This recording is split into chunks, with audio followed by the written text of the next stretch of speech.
We'll go there. Okay, so I'm really hoping that can you all hear me as well? Do I need that mic? That's okay. So I'm hoping that by the end of this session, you guys will all go away going, I'm going to make a difference. I'm going to make an impact in my workplace and make a real difference to the suicide crisis. Before I move on, apart from showing our amazing logo, T is also for trigger warning. I am going to be talking about suicide, and I will be using all the correct terminology. And so, well, I hope you can call me out if I don't. But so if anybody feels uncomfortable with anything that I say, you know, just off you go, right? If I later find out it's just because I'm boring, I'll have something to say. But please, you've got to take care of yourselves as I'm talking. Because this is really relevant for the digital sector, because you're all absolutely amazing at digital. Through digital, you have all made the world a much smaller place. Unfortunately, the sad byproduct of that, you've also made it quite a lonely place for a lot of people. And we have to work really hard now to make digital more human. And so this is why I think it's important for you guys. I'm going to hit you with some stats. So, who's this joker? Well, I left school. I joined the Navy, where I had 2 careers in the Navy. One where I spent most of my time getting extraordinarily drunk in exotic places. Then I had a second half of my career where I thought I better do something with my time, and I went chasing medals. So I've done counter-drug operations in the Caribbean, chased pirates in Somalia, enforced UN arms embargoes in the Gulf, and I was even there for the former Yugoslavia when there was lots of troubles over there. Got myself some medals, became a passive activist, and decided to leave. So then I left there, and then I became a coach. I did pretty well at coaching. I became the Fit Pro, runner-up to the Fit Pro, Fitness Professional of the Year, runner-up to Joe Wicks. Hate Joe Wicks. When I left there, I then went into management. I started looking to work for Virgin Active, and I looked after the product, their fitness product, for 13 health clubs, and we won Fitness Team of the Year. When I left there, I went into marketing, into events and experiences. And I went to work for a company called Cooper Parry. Some of you might have heard of those guys. And last year, Cooper Parry, through events and experiences, we made £777,000. We created £2.1 million worth of potential opportunities. I'm doing pretty good, right? I've got a great girlfriend. My dog is absolutely amazing. I live in a great place. My life is great. So who's this loser? As an adult, I got diagnosed with ADD, which probably explains why it takes me twice as long to do any other task than anyone else, which means that I am constantly tired, because a job I should have done at 10 o'clock in the morning, I have now started again at 10 o'clock in the evening. When I was 50, I got diagnosed with depression and complex PTSD. For those of you who don't know what that is, that means that you have a series of traumas in your life that you didn't deal with. I had one when I was 15, I had one when I was in the armed forces, no surprise there, and then I had one when I was later in life. As a result of these, I suffer with anxiety every single day. In fact, I had to pop out just before this talk, didn't I, to give my head a wobble. I suffer with depression. I spend most days thinking about taking my own life. I have suicidal thoughts often, and I've had 3 suicide behaviors in my life. Both of those intros are true of me. And I make up 1 in 20 men on the planet. You might be wondering why there's bananas there, but does anybody want to shout out what the response is from most men when you say, "How are you doing?" I'm all right, I'm fine. I'm fine is pretty much the standard answer. I'm a bit more annoying than that. I say top banana. How you doing, Steve? Top banana. I'm not top banana. I wish I wasn't there. But that's 1 in 20 that look good on the outside, but on the inside they feel rotten. And when you consider that in the digital sector, now by the way, I'm not an MRA, I don't hate women, but men are having a bigger trouble with this than anyone else, so that's why I'm dealing with men. When you look at the digital sector, Nearly 1.1 million men work in the digital sector in the UK right now. That means nearly 51,000 men are having suicidal thoughts or suicide behaviours right now. Are there 20 men in your workplace? Because one of them, at some point, will be struggling with this. So, after my last suicide attempt, again, I felt rotten, felt really, really bad. I thought, actually, this is ridiculous. But I did reach out to somebody and managed to get some help. And they said, oh, you're not alone. And I went, that's bullshit. I'm the only one feeling like this. And I did some research. So I Googled it. And I Googled why I was feeling this way. And what I found out was astounding, right? And all of the data that I'm going to show you today, and there's not going to be lots of data, by the way, it's just numbers just to prompt the conversation, came from the Office of National Statistics, the UK government, the National Centre for the Prevention of Suicide, the Samaritans, the NHS, and other organisations like that. So they're all pretty good sources. First stat was number 1. Anyone want to hazard a guess on that? What that stat is? Suicide is the number 1 preventable cause of death on the planet. Preventable. Over 700,000 deaths every year that are all preventable. Then we have 3. Men are 3 times more likely than women to die by suicide. Now we know this is true because men don't give any signs really that they're going to do it. And we know that they choose the most violent methods of doing it. And because most men who do this don't want to be a burden to anyone, they don't want to die, they just want the pain to stop. They don't tell anybody what they're doing and just get on with it. Interestingly, women have suicide behaviours 3 times more likely, more often than men. But because women have a superpower of empathy, okay, and they talk with each other more, the signs are often picked up and there's often an intervention. You'll hear people often say, oh, it's just a cry for help. It's not a cry for help. Often what happens is they say, I told you I was going to do this, and they do it. So it's just very different between men and women. So then, next stat, 3,852 is the number of male suicides in 2022. So between 8 and 16 suicides a day. So when we go home today, maybe 16 men have died again today. Does make me wonder if this was COVID and we were having 16 deaths today, I wonder if there'd be more done about it. Oh well. Now you might be wondering why our data is so out of date. Well, every suicide has to have an inquest. So when you have an inquest, it takes a long time to do, but that's amazing because then that tells us some really valuable information. And what it tells us about men's suicide rates is that in the 6 weeks building up to the suicide, they reached out to at least 1 person in that time. And it was either missed or dismissed. And that doesn't mean we don't care. What that means is that he's probably said, oh man, I'm feeling a little bit low. And his mate's gone, don't be a big girl. Or they've gone, yeah, we often feel like that, mate. It's just not because you don't care, it's just because of things like gender bias, toxic masculinity, and of course they're not reaching out because of the stigma. So 5 to 25, so that's 5 to 25 times this number of people, of men, sorry, who are attempting suicide and failing. 5 to 25 times that number, okay? And the reason why it's so vague and such a big number is because they're not owning up to it. Every time I did it, I was so embarrassed that the one thing I have control over is whether I live or die, and I can't even get that right. So they don't speak out. So that's an average number. So even if it's 5 times that, those people are then going to go on with the harm. And the harm is they might have physically hurt themselves in that process, but it's more likely a mental harm now that they're going to have that they have to live with, and they are now 3 times more likely again to attempt it. 40 to 100, I want to make sure I get this stat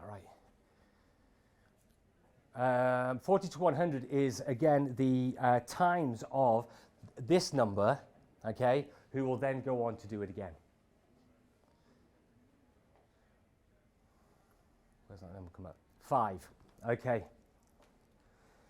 So, I'm really sorry. I've just lost my train of thought. Where's the notes on gone on here? Oh, Don't worry, don't worry. Do you know what? I'll come back to that file. I'm really sorry. Okay, 15. 15 is really important. There is a ripple effect to every suicide. And 15 is the average number of people who are psychologically and emotionally affected by one suicide. So psychologically and emotionally affected, which could then lead on to more suicide. 135 was the lowest number I could find. If you go to the National Centre for the Prevention of Suicide, they say it's 193. And that is the amount of people who are directly affected by suicide. So think about your company. How many people are then going to be emotionally affected, not emotionally affected, but then have to pick up the pieces of that loss for a death that was preventable? And then 36. This is the highest number again that I could find, which represents the percentage of men who are asking for psychiatric help. So that's the amount of people who are going, do you know what, I think I need help. This is low for two reasons. One, the stigma, gender bias, all of that kind of stuff that we're talking about. But also, most of the factors that are affecting men that's making them feel like having suicide behaviors and thoughts, they don't believe it's a mental health problem. Because more often than not, it isn't. And I will show that in a second. This number is the most astounding. 80% of all male suicides are functioning adults. What I mean by that is they've got a job, they've got friends, they've got a social life, they've got interests, they've got passions, and when they die, everyone says, I didn't see that coming. Never saw that. 80%. So they're all hiding it. So I want to talk a little bit about where suicide comes from. Excuse me. How long have I got? Okay, so I had to whiz through that. So we see that the suicide crisis is massive, right? Especially for men. But on this side here, you've got no thoughts of suicide. So most, got a lot of people in that area of no thoughts of suicide. They don't just wake up one morning and go, I'm going to do it. That very rarely happens. All the studies show, especially with men, there is a continuum that they go on over a period of time before they get to this black space here. So it could be identity factors. Identity factors as simple as being, I'm a man. Or maybe I think I'm a woman. But identity factors could be a problem for that man dealing with what he's going through. Biological factors. He could have, you could have onset of disease or an issue with your body. Psychological factors, of course, you could be having mental health problems. In my case, it was. I was depressed. I had complex PTSD. I had trauma that I hadn't dealt with, okay? And that is why I felt the way I did. Another one could be past history. I mean, they could have been homeless. They could have been in an abusive relationship. And in my case, they could have been to war. They could have been a veteran. Any of those things in their past history could be affecting them right now. And then, of course, current life events and situations. So what's happening to the right now? We know that the two groups of men who are affected the most at the moment are 19 to 24-year-olds. And that's no surprise, because in that age bracket is where men are finally, their bodies are finally growing up. Most of them are probably coming out of puberty at that point and they don't even realize it. And they're having to make very serious decisions. And men in their 50, well, what happens to men in their 50? Well, they break up with their partners, they realize that they're balding, they've got a pot belly, when are they going to find love again? Okay, now they've got to find a new career because they've lost their job, now they've got piling up an amount of debt, so their current situations really affect them. But more often than not, it's a multitude of factors. They're not mental health problems. So when we were talking before about the 36% of men taking up psychiatric help, well, why would they if their current life situation is they've taken up gambling because their wife has left them, and in their past history they had their wife leave them before, and now that's previous trauma. So why would they, when someone says, do you need to talk to your doctor? Well, why do I need to talk to my doctor? I'm not poorly. And in all suicides, okay, nobody wants to die. They don't want to die. They just want the pain to stop. And their only way to stop it is by removing themselves from the situation. So when they're going through this continuum, they go, I'm fine. Then they realize they're not fine and they're actually not contributing to society as like they'd like to, their society being their family, their friends, their work. And then they often move on to the next stage, which is a little bit of self-loathing, where they say, in fact, not only am I now not contributing, I'm now detracting from the people in my life. I'm miserable, so now my wife hates me.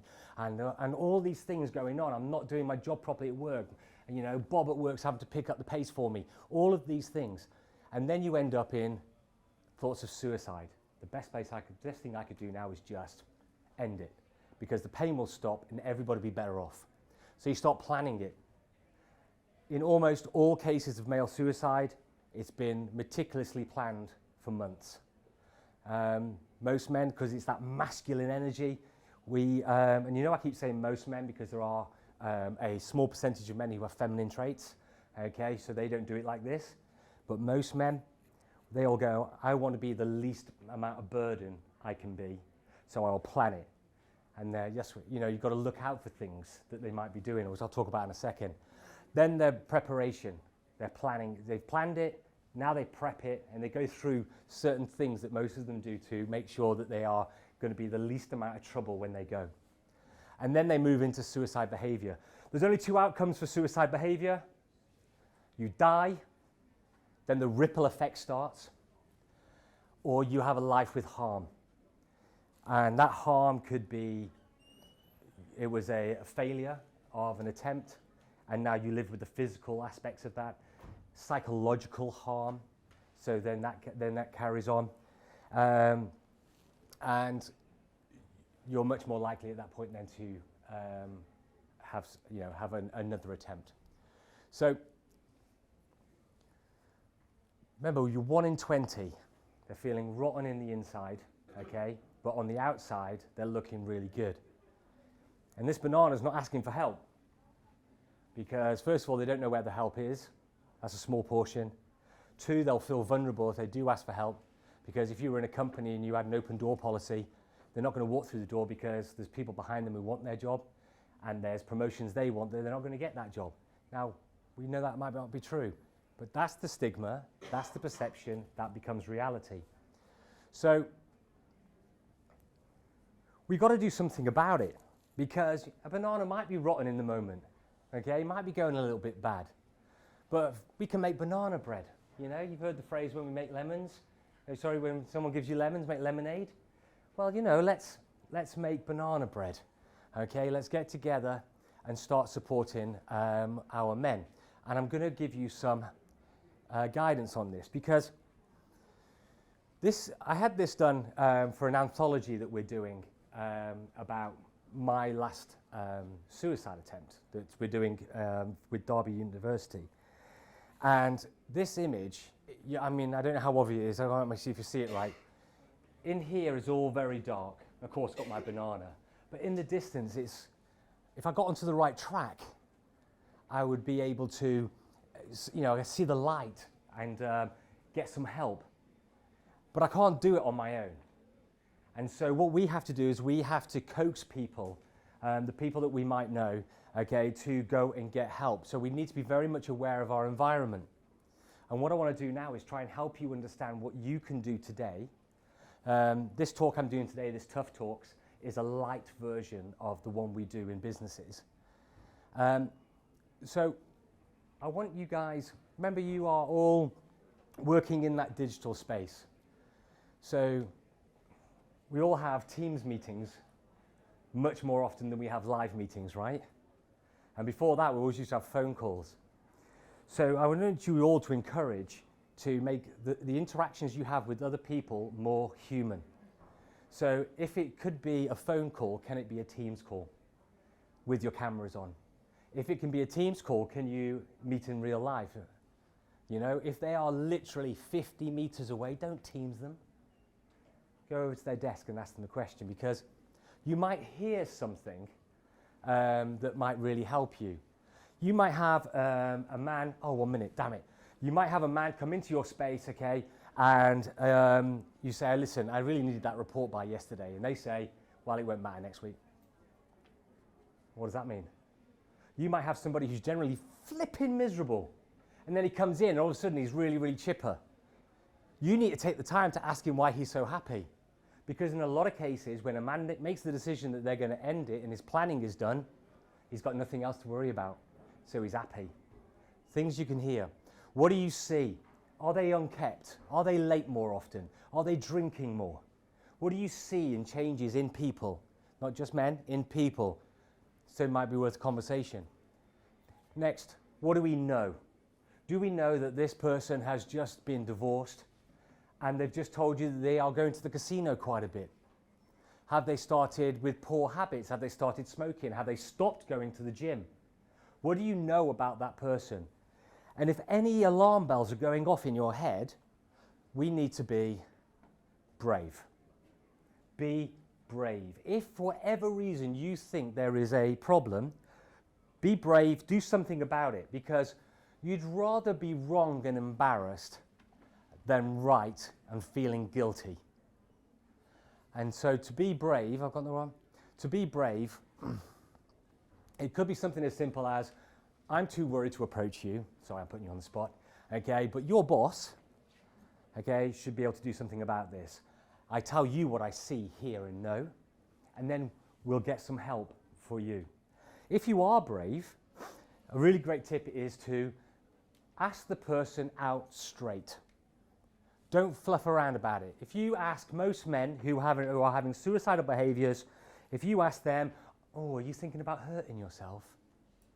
Their answer will be no, because they're not thinking about hurting themselves. They're thinking about taking the pain away. So if you ask them if they're going to hurt themselves, chances are they're going to say no. So there is a phrase, and if you remember anything today, the phrase is really, really simple. If you say, you were saying it to me, hey Steve, I saw this and I heard you say this. And sometimes when people say those words, they're thinking about suicide. Are you thinking about suicide? All our studies have shown that if you mention suicide, talk about suicide to somebody who is having suicide thoughts, you are not going to make them more likely to do it, because it's already been made, the decision. But all of our studies are also showing us you are likely to have been the first person to ever notice and ask them. There's an excellent chance they're going to thank you. They're going to say, yeah, I am. And I really appreciate you noticing. That interaction is not going to stop them from doing it. You've just noticed. And it's at that point we can take action. And at that point, you know, if you wanted to take it to the next level, you could say, okay, do you have a plan? And when are you going to interact that? But the first thing is just get them to admit it, and then get help. Tough to Talk provides suicide intervention courses and training. So if you guys wanted to book those for your companies, we can provide that. But the most important thing is be brave and ask the question. So I know I've got to finish up, but our mission is to destroy the stigma and reduce male suicide. Tough to Talk is committed to helping business and community leaders reduce male suicide rates by empowering men to speak openly about their struggles, so breaking the stigma and saving lives. And listen, I am going to be around, so if anybody wants to come and ask me questions personally, I'm very honest. I will, I'll tell you. But thank you very much.